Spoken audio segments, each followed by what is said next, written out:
Kapag nakita ito ni Dusty, sigurado tatawag siya sa tao wala sa kita. Hindi ko siya isang ito. Kailangan kong piliin ang pinakamalaking para. Dapat din ang ginagawa. Dapat din piliin ang nagsabi ng ito pabalik para may makakita. Kapag napag-usapan natin ito sa pagkakas, saka ko nalang asikasuhin ang mga ito.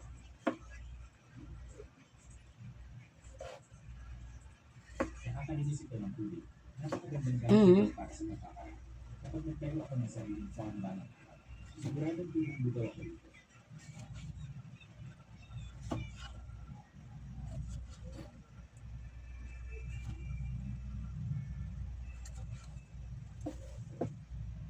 Ang dami ko na rin ito. Kaya nga lang ang hindi natin. Sa pagtaas na kalidad na hinahanap ng Chela. Babalik na lang ako ng ito. Walang luya. Mas maganda pa ito kaysa sa mga mabilis. Kilala kasi boss ko lang sa kumpanya nila. Paano mo nalaman? Ang mga kilos ng malapit na rin. Matagal ko na siyang sinusubaybay. Paano hindi ko malalaman? Kapatid na rin. Huwag mo lang hindi kung paano ito ibibenta. Ang kumpanya ng alahas sa syudad. Ako na ang bahalang kumausap sa kanya. Sa wanda. Huwag mo nang pabalikin dito ang mga nangyayari. Hindi na po. Tutulungan na kitang bilisin ang mga palista. Matapos na rin naman ang trabaho sa construction site. Wala rin naman akong ginagawa. Kaya umalis na ang palaistaan. Nakapagod na tayo ng tren. Pupunta ako sa kabinatayan. Para sunduin ko ang na sumit ang handa. Maraming labas-pasok ng pera sa negosyo natin. Sa pamilya natin, kailangan ang marunong matapang. Tulungan mo akong humawak ng mga. Hindi na naman mga request mo bago ako.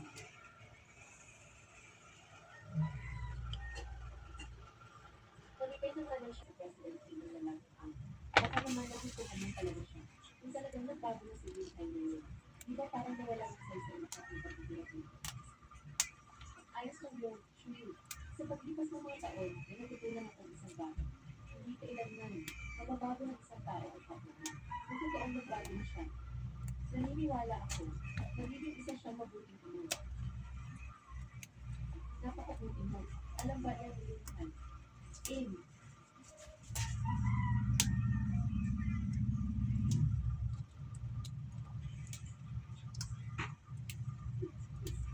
Ito, Siyaw, hi. anong nilagay mo? Isa itong water purifier ng naliwa ng Dragon Authority. Ginamit ng kaibigan ko sa syudad ng mga koneksyon niya para makuha ito. Grabe, nakakamangha naman ito. Ang lawang ito na 5 o 6 na taon na nakabilang. Tumilaw agad sa 2 patak. Tandaan mo, 2 patak lang sa bawat pagpalit ng tubig. Tuloy ko sa braso. Yayaman na tayo nito. Mama, may mga hiyas ko sa TV. Saan? Saan? Umiilaw nga sila. Si Papa po ang naglagay niyan. Ang ganda. Robot, hindi ganyan hiyas. Mga makinang na perlas yan. Teka, hindi. Di ba mga pure oyster ang nilagay natin? Tama, mga oyster natin. Ang tawag sa mga ito ay South Sea Whitefish. Hindi na natin kailangan mag-alala sa benta.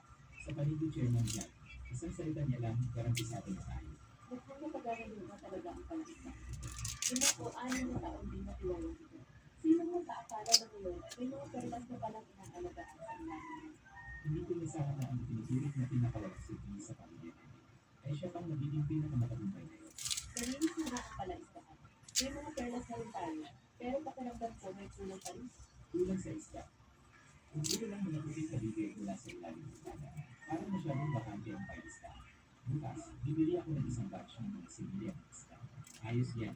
Maganda rin na may dagdag tayong pagkakataas. Total naman, kuya, magkalaga pa kung anong gusto mong halaga. Hindi naman tayo pinukulang sa pera. Lansado lang ang usapan natin sa Wapao Pavilion. Tungkol sa mga puting perlas ng nasa. Buong batch 50 piraso. Ganito ang lagay ng bawat isa. Pagkatapos niyan, kahit gaano pa karami, bibili nila lahat. 3 beses ko na si Chairman Kang sa Kapitolyo ng probinsya para may nagtanong nga sa kanya kung ano raw ang relasyon niya ni Luigi. Ang sagot niya, tinuturing pa raw niyang kanyang nakababatang kapatid. Totoo naman, para ka na rin namin tunay na kapatid. Wala akong alam sa mga perlas. Ang alam ko lang, ito mga puting perlas na kanya. May medyo mas mahal pa ako. Pero hindi ko inasahan na ganito pa ang graphic. Noong pinakita ko ito sa Wapao Pavilion, napakati sa gulat ang mga veterano nila. Aba, talagang nagmukha rin akong sikat dati nila. At 30,000 ang bawat isang piraso. Chairman Jam, masyado na mataas ang presyon niya. Grabe, nito ng tubig. Mukhang mas maigi at ang limitahin na lang muna ang pagpaparami at pagbibenta nito. Huwag mong isipin sobra-sobra yan. Lalagyan pa nila yan ng mga nakapalitig na maliliit na gamit. At ibibenta nila ulit ng 100 at 200,000. Ang pangalan ng mga perlas mo. May usap-usapan na sa buong industriya ng alas.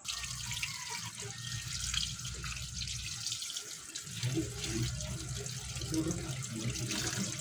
Hindi mo ito magpapit. Hindi mo patahanap yan o kanina. Grabe ang nakakalimutan. Ano ang ito? Pagkali.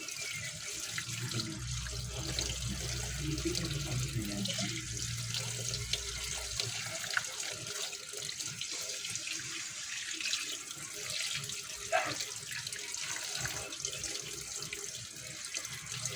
Hindi ko. Hindi. Hindi ko talaga ang galing. Kailangan magiging ay ito sa mga kanina. Sobrang laki ang sinubukan nito. Hindi. Huwag mo huwag dalakan sa kasal. Kung ano lang ang tawag ng ito. Ang malakas ko sa kapangalagaan nito. Hindi na din hindi. Mabuti lang ito ang kailangan sa mga kasal. Baka nakikita ko. Mabuti na lang sa kanya.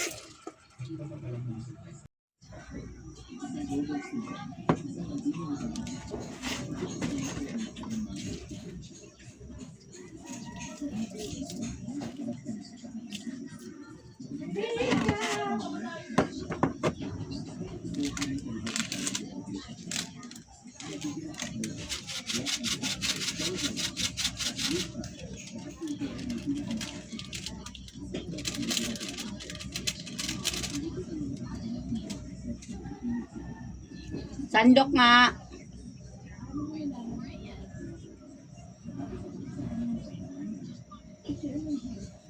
Sandok.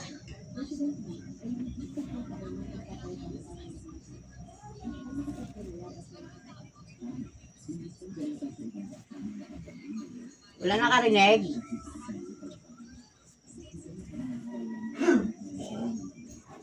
Sandok.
Kuluan muna natin maigi to para mawala ang ang patanglad, para mawala yung langsa. Tulo na siya. Lagay natin yung ulo, kasi ulo.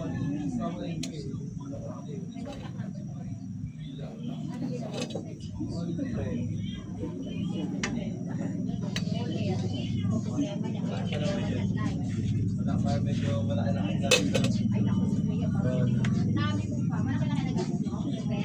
ano lang? Pagkatang lang eh. Binigyan ng daan. May ano? Dito bago. Kaya ako. Nasok ako na niya. Marinap.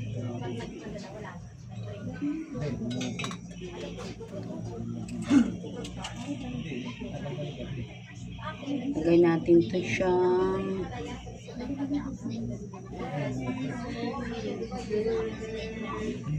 ganyan na. Magkano na ako ba? Pero, saan ba?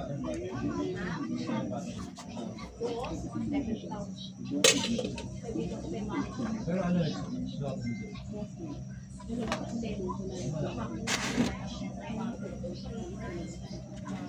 Mata lang.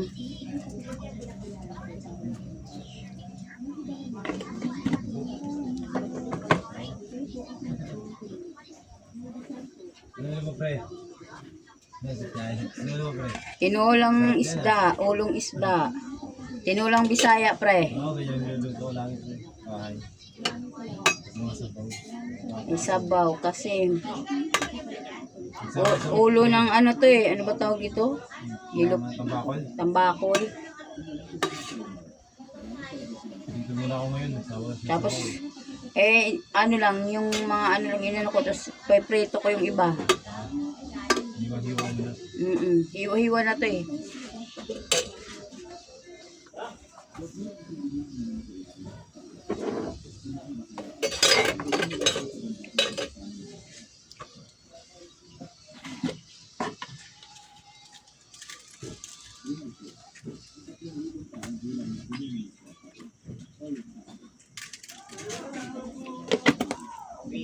Luto na siya. Ay, paano nga ng ano? Kawali. Kay ano dito sa ano? Kawali. Iprito ko yung ibang konti.